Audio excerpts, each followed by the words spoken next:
여러분 안녕하세요. 4월 20일 수요일 아침 라이브 토크 부모입니다. 중고등학생들의 그 첫 번째 중간고사가 이제 정말 코앞으로 다가왔습니다. 아이들도 처음 보는 중간고사라서 많이 긴장하겠지만 사실 엄마들 입장에서는 내 아이가 실력이 어느 정도인지 그리고 다른 아이들하고 비교했을 때 어느 정도 수준에 있는지 그게 너무 알고 싶어서 더욱더 긴장이 되실 것 같은데요. 이에 맞춰서 사실 모든 공부 중에서 가장 품도 많이 들어가고 어렵다고 얘기하는 수학 공부에 대한 이야기를 오늘 준비해봤습니다. 자, 오늘의 주제 종철 씨가 먼저 공개해주세요. 태양을 피하고 싶은 태양을 피하고 싶은 게 아니고 수학을 포기하지 않는 방법이에요. 네. 수학을 피하지 말자. 수학을 포기하지 않는 방법입니다. 네, 이호 선생님 사실 우리가 그 아이들 수학은요. 내가 도와준다고 되지 않는다. 이거를 우리가 점점 깨닫게 되지 않나요? 이제 모든 과목은 다 이제 호흡법이 있어요. 근데 수학 같은 경우는 이렇게 심폐소생술이 필요한 네네. 만만치 않은 과목이라 사실 심리적 스트레스 굉장히 많은 과목이 바로 또 수학이죠. 그렇죠. 진짜 진짜 이렇게 포기하는 마음이 오늘 같은 드는 경우는 것 굉장히 같아요. 주제가 마음에 들지 않네요. 아, 그래요? 왜냐면 몸에 붙이고 할 수가 없어요. 수학. 어렸을 때부터 정말 안 했던 과목 중에 하나 아니겠습니까? 그렇죠. 근데 우리가 안 했다고 우리 애들까지 안 시키면 안 되니까 오늘 정말 그 주제에 맞춰서 여러분들의 궁금증을 속 시원하게 해결해 주실 분을 저희가 모셨습니다. 지난달 내 아이를 위한 맞춤 학원 전략으로 많은 부모님들의 속을 뻥 뚫어주신 그분이죠. 바로 공부의 신 이병훈 소장님과 함께하겠습니다. 어서 오세요, 소장님. 네, 안녕하세요. 다시 만났어요. 반갑습니다. 반가워요. 네, 지금 방송 보고 계시는 모든 어머님들 내 아이 수학이 걱정되신다면 지금 바로 저희 댓글창 활짝 열어주시기 바랍니다. 함께 열어볼게요. 열려라 댓글. 자. 네, 2015년도에 한 단체에서요, 전국에 9천여 명의 그 학생들을 대상으로 설문조사를 했는데요, 수학을 포기했다라고 답한 학생의 그 퍼센티지를 보니까, 초등학생의 경우에는 36.5%, 중학생의 경우에는 46.2%, 고등학생의 경우에는 59.7%가 나는 수학을 포기했다. 야, 반 이상이 이렇게 그러면 대답을 했대요. 수포자가 되는 거죠. 그렇죠. 수포자가. 수포자라는 말이 우리가 수학을 포기한 사람이다 이렇게 얘기해야 되지만 이게 고등학교를 딱 넘어간 지금 거의 60%에 육박하고 있잖아요. 그렇죠. 그럼 이제 수능을 포기한 사람으로 수포자란 말이 달라지게 되는데 그러니까 이제 그 수학 좀 잘하는 애가 고등학교 2학년 되면 우리가 문과 이과 이렇게 나누잖아요. 네. 그래서 이제 수학을 잘하는 애가 이과를 가는 게 아니라 문과를 가잖아요. 그럼 그때 이 현상을 뭐라 그러냐 양민학살이다 이렇게 부를 정도로 이 양쪽으로 그냥 다. 그렇죠. 그래가지고 실질적으로는 이 수학이라고 하는 게 특별히 중위권 학생들에게는 보통 스트레스가 아닌 게 이게 뭐 멘탈 완전히 나가게 하는 아주 사실상의 심리적 타격과 정신적 타격을 동시다발적으로 알려주는 그런 과목이 바로 이 수학이라고 할 수 있죠. 수학 공포증 보이는 애들도 많이 늘어나고 있죠. 아, 그래요? 수학 시험 문제만 보면은 막 손발이 오그라들고 땀이 나고 막 시험지가 하얗게 보이고 기절하는 애까지 있다고 하니까요. 아니, 사실은 기절 정도는 좀 약간 꾀병스러운 거 아닌가요? 꾀병인데 많이 아파. 많이 아파. 그래서 진짜 아파. 지금 말씀하신 것처럼 수학 공포와 관련된 거 우리가 이제 math anxious라고 부르는데 발음 그건 괜찮네. 제가 볼 때는 이제 anxious 개념 이제 어떤 근심이 있다 이런 정도가 아니라 제가 볼 때는 phobia 병적 공포에 가깝다 싶을 정도로 단순히 그냥 수학만 관련해서 공포를 느끼는 게 아니라 숫자만 봐도 울렁거리게 되는 이런 현상이 발생되기 때문에 실질적으로 수학 이퀄 고통 이렇게 되죠. 그럼 우리가 보통 어딘가 아프고 통증을 느낄 때 느끼는 뇌 부위가 수학 숫자를 볼 때 똑같이 반응한다는 거예요. 실제로 그러니까 아픈 걸 느끼는 거잖아요. 그렇죠. 이게 하나의 통증이 될 수 있기 때문에 실제 우리가 아이들이 초등학교 1학년부터 시작해서 고등학교 3학년까지 간다고 하지만 그 이전부터 수학을 하거든요. 그러면 그때 아이들은 거의 15년에 달하는 세월 동안 이 수학에 대한 공포를 가지고 있다면 이게 하나의 통증으로 만성질환이 되는 거죠. 네. 아니, 정말 수학 시간은 매일매일 있는 거잖아요. 애들 입장에서는 매일 수학 선생님을 볼 때마다 정말 헉 하고 이제 숨이 넘어가는 건데 수포자에서 수학 공포증까지 정말 아이들이 왜 이렇게 수학을 어려워하는 걸까요? 자, 그래서 오늘 준비한 오늘 부모의 처세술 랭킹 한번 제가 준비를 한번 해봤습니다. 우리 EBS 똑똑면 카페 회원들에게 또 142명이나 계세요. 그분들에게 한번 물어봤습니다. 우리 아이 왜 수학을 이렇게 어려워할까? 힘들어. 너무 어려워하지 않습니까? 그래서 베스트 3 준비를 한번 해봤습니다. 네, 일단 이거는요, 아이가 생각하는 어려운 이유가 아니에요. 부모님들께서 바라보는 내 아이가 왜 수학을 어려워하는지의 관점이라는 거. 왜 이렇게 어려워할까? 1위입니다. 자, 공부법에 문제가 있다. 아, 공부법이 잘못됐다. 공부법이 분명히 잘못돼서 어려울 거야. 네네. 2위입니다, 2위. 교과 수준이 너무 높다. 이건 풀 수가 없어. 네네. 우리 아이가 이렇게 고통스럽게 어렵게 푸냐? 이건 말도 안 돼, 어려워. 그리고요, 3위는요? 3위. 자, 모두 시키는 선행 학습을 나만 안 시켜서. 이렇게 또 생각하실 수 있어요. 네.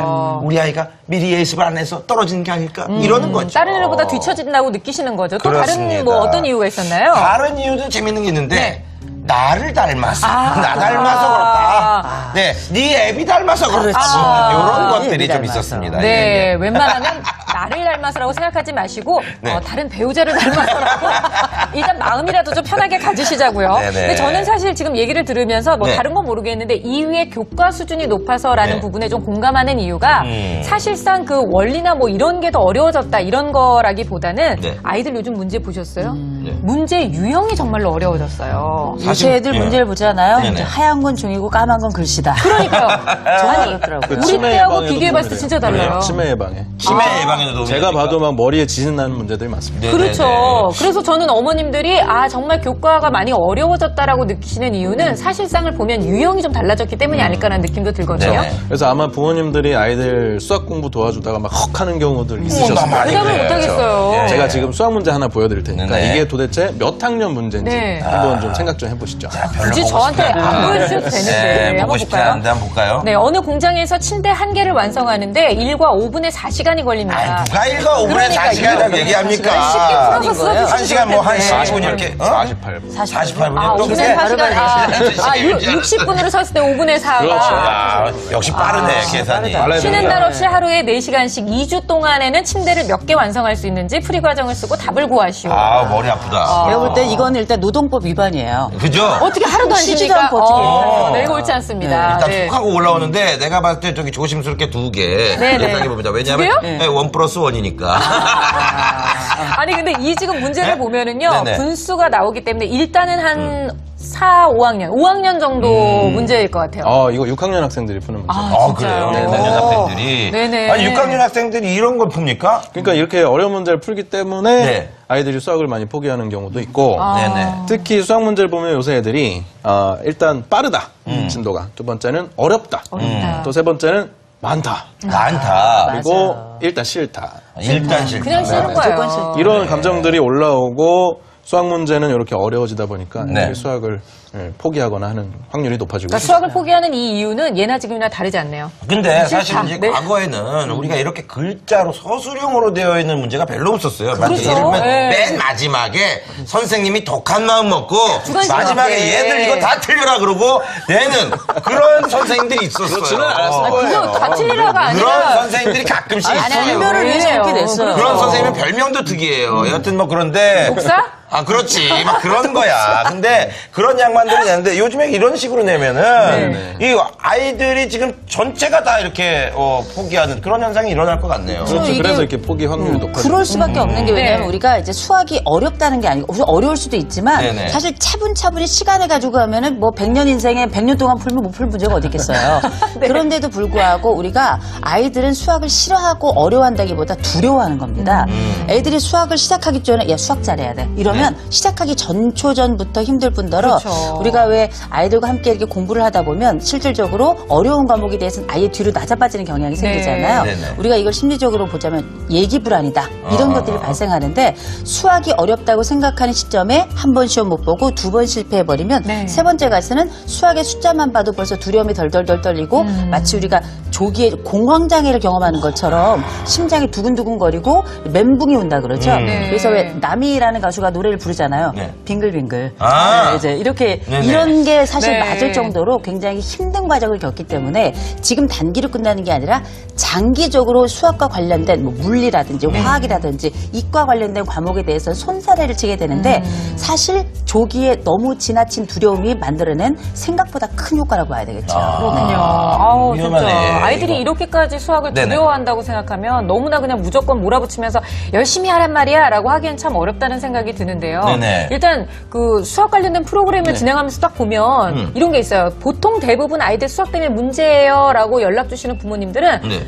초등학교 3학년에서 4학년. 그렇죠. 딱 그 시기가 있는 것 같은데 정말 네네네. 학년별로 어떤 고비라는 게 있습니까? 한 3번 정도 우리가 그 고비가 오는데 네네. 첫 번째가 이제 분수 배우고 구구단 배우기 시작하는 3학년. 네. 네네. 두 번째가 함수 배우는 함수 함수. 배우는 함수. 중학교. 네. 지금도 나 함수가 뭔지 모르겠어. 그게 뭡니까? 몰라도 됩니다. 하네요. 네. 하는데 지장은 없습니다. 네네. 세 번째가 고등학교 와서 수열 및 급수. 급수? 급식 아니고? 뭐예요? 급수.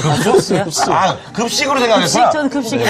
또 아니, 급이야? 이런 식으로 수련회인데. 급수는 얘기하죠. 주산 뭐 국이 이런 거 주산국이 있네. 나 이런 거 했거든. 근데 진짜 급수는 정말 기억이 나지 않네요. 오랜만에 들으시니까 그럴 텐데 이 네. 세 가지 수, 삼수라고 하거든요. 네. 분수, 함수, 급수 세 개 때문에 아이들이 굉장히 힘들어하는 포인트들이 생기죠. 그렇군요. 아니 근데 사실은 뭐 수학 좀 못하면 어때요? 그쵸? 그렇죠. 다른 거 사실은 잘하면 되지? 예를 들면은 수학을 포기해도 다른 거 뭐 저기 국사도 있고 뭐 여러 가지 있지 않습니까? 이런 거 잘하면은 뭐 이렇게 좀 평균적으로 좀 점수 올릴 수 있는 그런 방법이 있잖아요. 이게 수학이라는 게 핵심 과목이기 때문에 다른 것들이 수학 때문에 심리적으로 영향을 받아서 다른 것도 못하는 경우가 많고 특히 수학에 품이 많이 들기 때문에 이 공부가 여기서 블랙홀처럼 빠지면 다른 과목들이 다 딸려 들어가고 특히 요새는 영어 절대평가다 해가지고 다른 과목들의 변별이 좀 떨어지고 있어요. 하기 때문에 여전히 변별력이 높은 수학을 중요시 할 수밖에 없는 그럼 수학은 계속해서 이렇게 그 비중이 올라가고 있는 거예요, 지금? 그렇죠. 상대적으로 더 올라가고 있는 거죠. 그렇죠. 이제 비중은 높아지고 있는데 우리가 이제 얼마 전에 유행했던 드라마 응답하라 1988에 보면 네. 덕선이도 살아요. 수학을 그렇네요. 못한다는 덕선이도 네. 살고 결국은 우리가 사는 방법은 여러 가지가 있지만 한 가지 분명한 건 수학은 성적이 아니라 네. 굉장히 중요한 삶의 과정들을 설명하는 아주 중요한 도구이기 네. 때문에 그래서 아마 이병훈 선생님께서 이게 수학이 가지고 있는 게 블랙홀이다. 지금은 성적으로 나타나서 블랙홀인데 나중에는 이 수학을 안다는 게 굉장히 도움이 또 많이 되거든요. 네. 결정적으로 우리가 애를 낳고 우리에게 또 수학을 가르쳐야 되잖아요. 네네. 그게 아마 지금 현재 아이가 어린 아이들 그런데 내가 과거에 수학을 못했다? 진짜 오늘 도움이 많이 될 것 같아요. 그렇죠. 지금 어머님들께서 댓글 많이 올려주고 계시는데요. 루피님, 3번의 고비. 저 학교 다닐 때 생각해보니 정말로 그랬던 것 같네요. 3차 멘붕. 네, 그렇습니다. 차리맘님은 네네. 수포자 엄마가 아들 많은 수포자를 그렇죠. 만들지 않을 수 있는 방법이 있었으면 좋겠어요. 네, 오늘 함께 하시면 정말 아이들이 뭐 정말 수학의 천재가 될 수 있습니다. 이런 거 말씀드리지 않겠습니다. 정말 네네. 아이들이 어떻게 하면 수학을 좀 너무 어렵지 않고 수학도 해볼 만한 과목이다라는 걸 느낄 수 네. 있는지 저희가 그런 방법들 함께 얘기를 해드릴 그렇습니다. 테니까 네, 많이 기대해 주시기 바라겠습니다. 일단은 수학의 중요성이 점점 커지고 있다는 거 꼭 좀 기억해 주셨으면 좋겠고요. 네. 지금 시각이 9시 58분이고요. 여러분께서는 라이브 토크 부모 함께하고 계십니다.